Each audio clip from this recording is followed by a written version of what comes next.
UFC 320 was a pretty good card. I thoroughly enjoyed it. We saw Joe Pyfer returning to form, defeating Abus Magomedov, all these Magomedovs. and he looked good. He looked really good. That first round was a little tough. He needs to work on his takedown defense and training with Sean Brady. He should be able to close that gap if he really wants to, but he looked good. He used his hands, took him down, submitted him, and looked really fantastic. Returned back to form. We saw Youssef Zalal looking really good in that featherweight division against a really tough Josh Emmett. You know, Josh Emmett is the guy that not too long ago took Ilia Topuria 5 rounds. And of course, he lost all 5 rounds, but Ilia couldn't finish him. And Ilia went on to finish Max Holloway, Alexander Volkanovski, Charles Oliveira. So obviously, Josh Emmett is a tough son of a bitch. And for Youssef Zalal to finish him in the way he did, he's a problem in that featherweight division. And then we saw Yuri Prohashka, let's go for that, return back to form. He's so fun to watch. He's probably one of my favorite fighters to watch. He is just so unique the way he approaches the fight.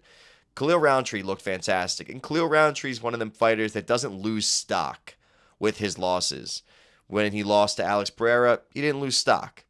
When he just lost to Yuri, he's not going to lose any stock. If anything, he gains more fans from his grit, from his toughness, and from his persistence to be victorious.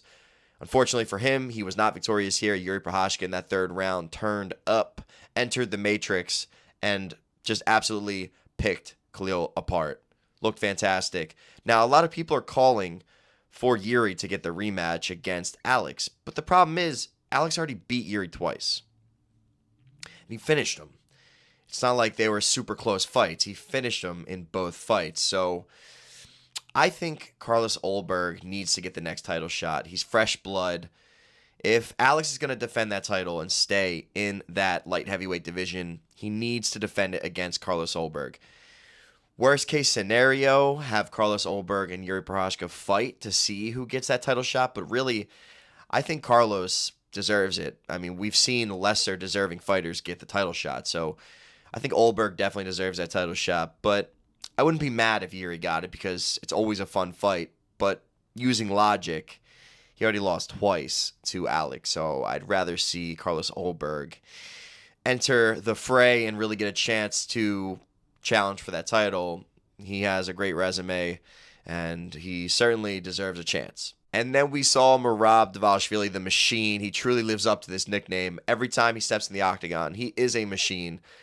I don't think anyone at 135 can defeat this man. He is that good. He's already beaten the who's who in that division. He's running through fighters for the second time. He's calling out Peter Yan, who he's already defeated in emphatic, dominant fashion. So seeing him rematch Yan doesn't really intrigue me too much. I think he's at this weird pivotal point where he's already cleared out the division, and the only two real challenges I can see for him are Pantoja moving up to challenge for that 135 strap, or Merab moving up to challenge for that featherweight strap against whoever wins between Alex Volkanovski and Yair Rodriguez, which will certainly be Alex Volkanovski. Merab, even though he's in his mid-30s, he gets better and better every single fight. He looks fantastic. He adds new wrinkles to his game. And against Corey, he looked fantastic. Now, Corey had really, really good takedown defense in that first round. His hips were looking super strong. He was fighting it off. But once that takedown came, the dam broke and the onslaught just continued.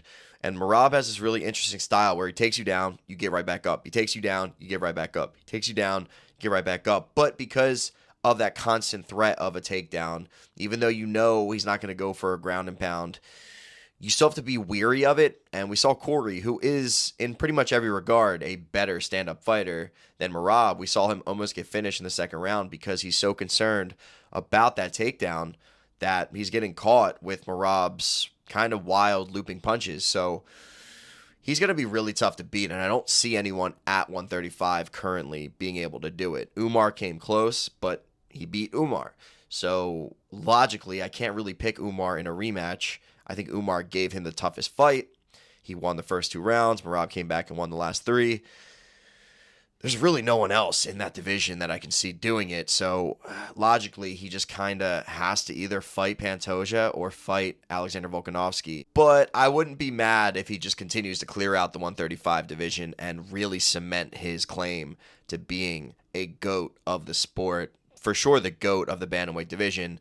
But as he gets closer to Demetrius Johnson's record 11 title defenses, it's going to be hard to argue that maybe he is the GOAT of mixed martial arts if he defends it 6 more times, which is obviously a huge ask, but who the hell is going to beat this guy? Then, of course, the fight that everyone's been talking about, Alex Pereira reclaims his title. He allowed Magomed Ankalaev to win in that first fight so that he could add another former champion to his resume. Alex is a monster. He came out really on the offensive. He pushed, and he got that finish in the first minute and some change. And he looked really, really good. He looked crisp. He looked focused. He looked sharp. And Ankalaev just was not ready for it. Because Alex was on the defensive a lot more in that first fight, I think it lulled Ankalaev into thinking, okay, he's going to fight the same way in this fight. He certainly didn't, and then he caught Ankalaev with that right hand, jumped on top of him, ground and pound. Herb stops the fight. I wish Herb gave Ankalaev a couple more seconds to try to get out of that position. I don't think Ankalaev would have. But as a defending champion, I think you deserve a little more opportunity to get out of that position, especially when you're still defending yourself. But not to take anything away from Alex's win, because it was impressive. It was incredible, and Alex is back. Where does he go from here? Well, like I mentioned earlier in the video, I would like to see him defend the title against Carlos Ulberg.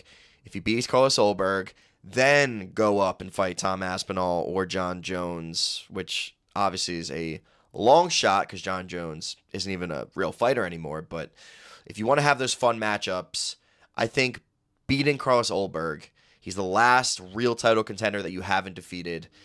Defeat him, then move up and really try to cement your claim as being a GOAT of the sport. But Ulberg deserves that chance. If you're going to vacate, obviously it's going to be Yuri versus Ulberg, but I would love to see Ulberg versus Alex to see how that fight goes. But it was a really good card, and I thoroughly enjoyed all 5 of those fights. I think every fight offered something unique to be entertained by. Now, let's talk about some news that has happened. It's not official yet from the UFC, but reports seem to confirm that Justin Gaethje will be challenging Ilia Topuria for the Paramount first card. The very first card under the Paramount deal will be headlined by Ilia Topuria defending his lightweight strap against Justin Gaethje. Justin Gaethje was crying, throwing a little hissy fit, even though he's only won 1 fight since that knockout loss to Max Holloway.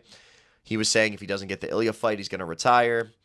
There's really not many other fighters in the division that deserve the opportunity to fight Ilia. Paddy Pimblett was getting a lot of buzz. Of course, he went in the octagon after Ilia knocked out Charles and was chirping back and forth with him. But Paddy is just so far back in the rankings, there's not much merit to him deserving a title shot. Gaethje's been a company guy for a long time, and although he is only riding a 1-fight win streak, if you even want to call 1 fight a win streak, he deserves the title shot more than Paddy would. I would have liked to see a Max Holloway rematch at 155, but it seems like Max is going to fight Paddy Pimblett, and then we have Justin Gaethje versus Ilia, hopefully on the same card. That would be electric. And then if Paddy can beat Max Holloway, obviously give him to Ilia. Now, there are reports, and it seems pretty true, that Ilia and his wife are no longer together, so you could imagine Ilia has a lot of venom stored up, a lot of animosity, a lot of anger that's going to be unleashed onto Justin Gaethje's face. So you can expect with almost 100% certainty that Justin Gaethje will be kissing the canvas once again. And I love Justin Gaethje, he's the man, but this is not boding well for a man that gets tagged a lot. If you're getting tagged by Michael Chandler, there's a good chance you're going to be really getting tagged by someone like Ilia Topuria. But that's all I got for you guys. What did you think of UFC 320? What was your favorite fight on the card? Mine was definitely Prochazka versus Roundtree. That fight was killer. What do you think about Justin Gaethje getting the opportunity to fight Ilia Topuria? If you enjoy MMA, if you're a UFC enthusiast, you have to subscribe to my channel. I promise you, if you subscribe to my channel, you will not be disappointed. One little click makes a big difference to me, and I promise to keep getting better and pumping out great content for you guys. You will be entertained. And stay tuned for the next one. MMT out.